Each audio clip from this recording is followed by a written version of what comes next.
Okay, so this is a subject we've actually been wanting to discuss for a while, I think pre-Miami. And I think the visit to Miami really brought this home in some ways too. It's the whole artists versus galleries thing, which I think there's kind of a line in the sand in some ways between fairs that just do galleries and fairs that will include artists, and there's certain kind of like status expectations surrounding that. Yeah.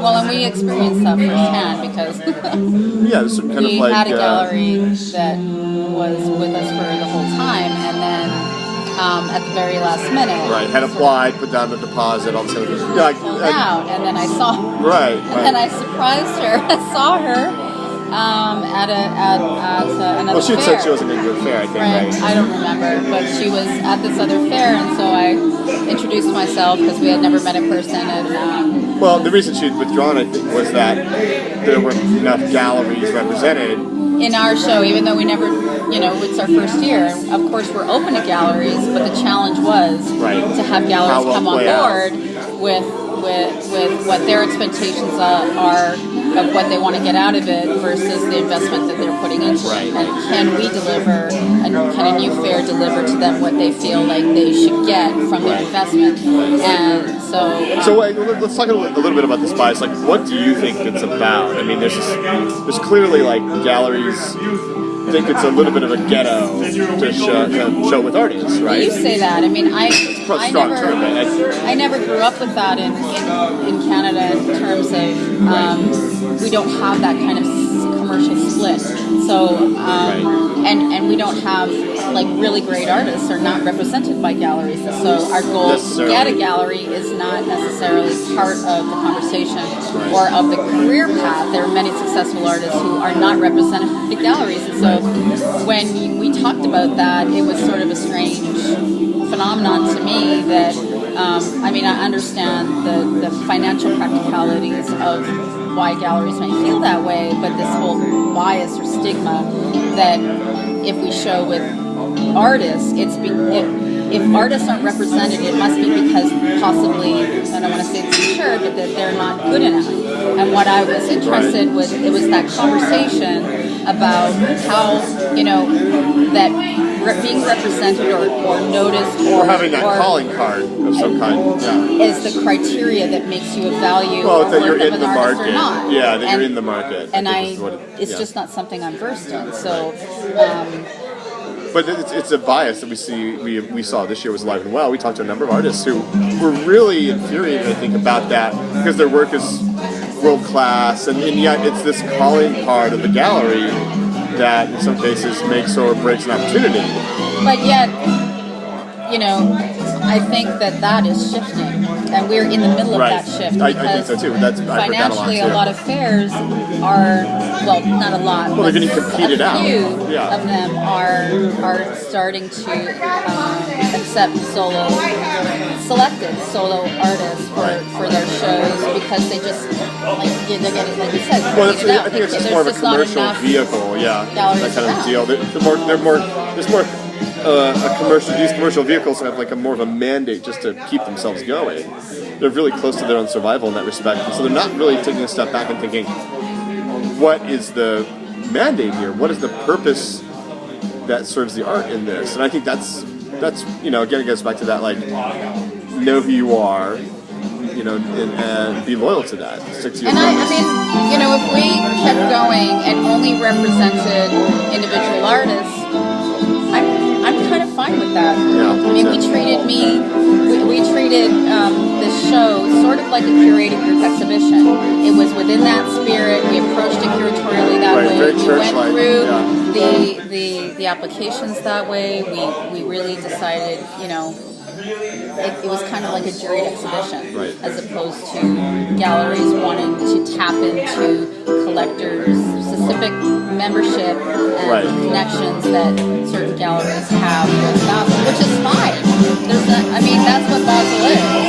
And the volume goes back up and down. I think the bar is in schizo mode tonight. Yeah, I think, there's this whole like House at the Creamery thing that happens in Basel, where it's like the merchant class is out in full force. They're hawking the work and really just in sales mode. But I think that there's this kind of exclusion that happens where artists aren't really necessarily getting to make the statements they would like to make, and so there's this void there. There's that commercial pressure where the fairs are kind of including more, but there's also this void where the kind of statements of the artist's work are getting put in situations where they're maybe even counter to the statement of the work. Like, they're trying to think of an artist's name that might be like kind of anti-market, but their work is selling in a market. There's contradictions in some of this. I think that opens up space for artists to come in and do their own projects, do their own speaking for themselves, and that I think is what our fair can offer as a platform. Really, is that response. That's why I think we really came across in many ways, even with people who really didn't have the time or the insight to really understand the full scope of what we were doing. We really did come across strongly as returning the artist's voice to this market conversation, and I think that may be something that's happening over time, where there's been this glut of art fair market, just a glut, like. The proliferation has reached this boiling point where now, especially in Miami, and I mean, people too. They but the quality they is come suffering. in. Well, Basel, like proper, has very similar artists. They have the same galleries. They have the same.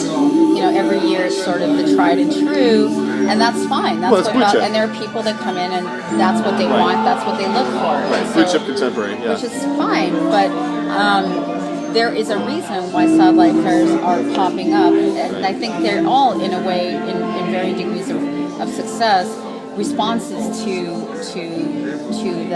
that model. Well, there's been a lot of art fair art over the last couple of years where artists are really sick of the whole market determination of their work. There's been that kind of Occupy thing that had started.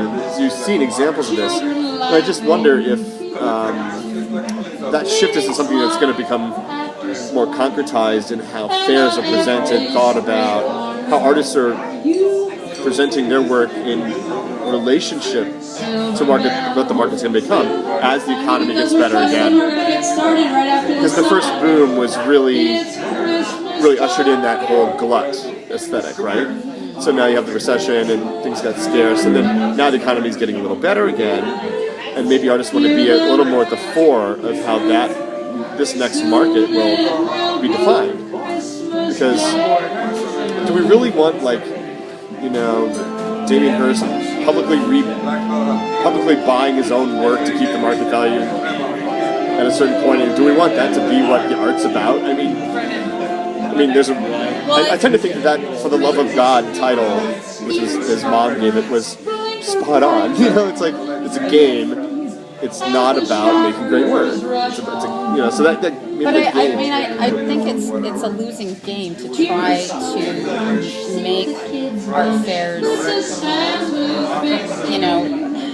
be something that they're not. I mean, they are what they are, and I don't want to try to change that necessarily. I just want to present something, a small shift in that conversation, a small shift in how it's looked at. And we saw firsthand by people who would repeatedly tell us, who would come through the show, that it was different. I mean, we went, like a lot of organizers, didn't have time to go to a lot, but we did go to some, and we could see sort of the model of the more is better. Right, And we gotta we paid a lot for this space. We have to monopolize on every single square inch of it. Right.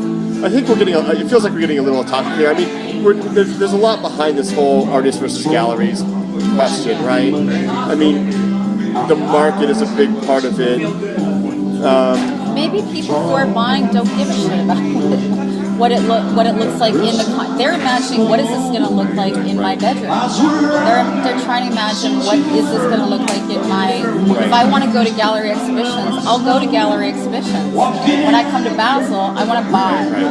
And so I look at things like there's Behance and CB, a number of these different kind of like artists without galleries. Like Etsy is another craft world example of this. There's been these kind of websites cropping up where a lot of artists are kind of DIY about their work nowadays in ways that really didn't exist years ago. It's been kind of a new movement. I'm really wondering, like, will artists be a part of this new emerging, redefined market? Well, I mean, if you think about it, you know, there are all these ideas of the online gallery too. I mean, that these different forms of galleries that are not gallery spaces any longer, but that are different ideas of what gallery and collections are. And, you know, that online sales. Artsy is another one that's just kind of, which virtual galleries.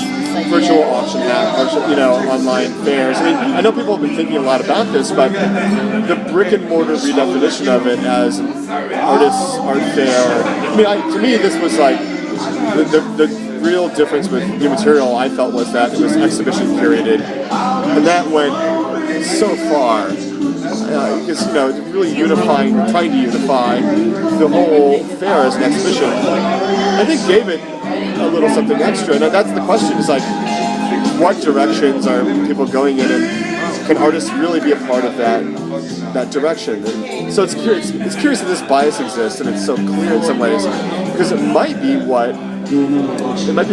something that galleries really need to reconsider. Like, well, it's interesting that this particular gallery said, you know, they considered themselves a different model of gallery to begin with, and yet at the end they fall back into the conventional mode. And then when I saw them in the midst of, you know, the same format, you know, I thought, you know, that's fine, but it makes sense to me. And, you know, I think in a way it's like, in business, you need to have as much certainty as possible to make business choices. As an artist, you really need uncertainty, an open mind, and the ability to engage your imagination. So they're adverse to each other in some integral ways.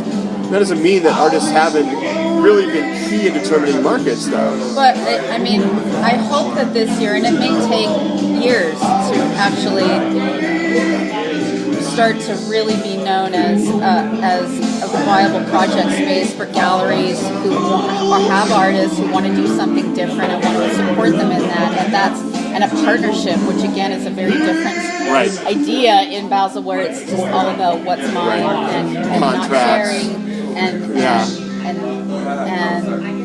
it's all business. Supporting. So it's right. They don't want the collectors to see the stuff next door. Right, and I'm really I have a difficult difficult time understanding that mentality. Start with karaoke. All right, karaoke starting. I think that we've kind of run the full circuit of that question. So thanks for listening.